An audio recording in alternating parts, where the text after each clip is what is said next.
Hey guys, today I'm gonna be creating this seamless pattern for cherries.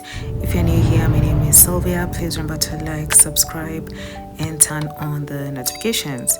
So of course I'm gonna start by creating the illustration of the cherry, and then I'm just gonna create it into a pattern for products on my store or a wallpaper or anything I would like to use the pattern for. So I hope you guys stick around until the end and enjoy the video.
So at this point you'll see that I've created the cherry, so I'm just duplicating it and filling up the spaces and so that it can create a pattern.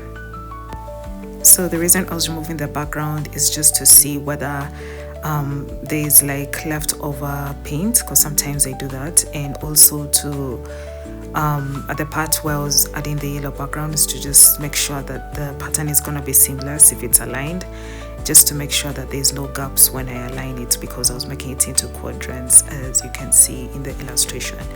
And of course I noticed that I didn't want to use the quadrants as a duplicate, so then I'd fill in the spaces in between and align it differently, so that when I make the quadrants it will be a seamless flow, as opposed to just doing the squares side by side.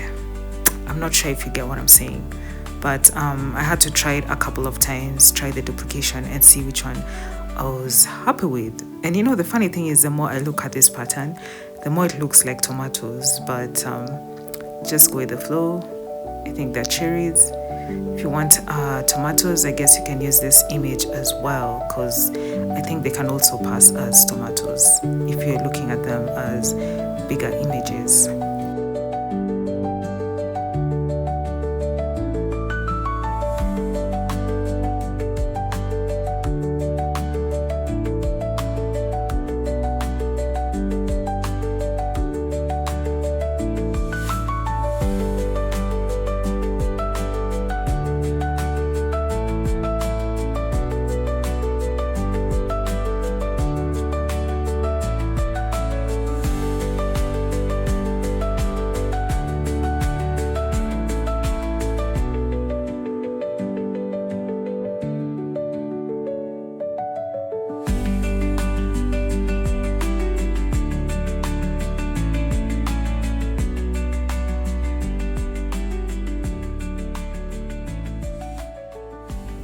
At this point, you'll notice that there's a lot of pauses and I'm staring at the image because there's a part I did not align the quadrant properly. So I had to go back and fill in just that gap that was being duplicated in the seamless pattern. And I'm not sure if this is going to affect the pattern fully, because every time I had to make a duplicate, I would find that the alignment was missing a gap in that same area. So I was wondering if I should do it again. I took a shortcut and just colored the areas that were missing, and I decided to just work with what I had to save time. But just for future references, when you're doing your quadrants, just make sure that they align perfectly in the center, and that will make sure that the pattern is seamless.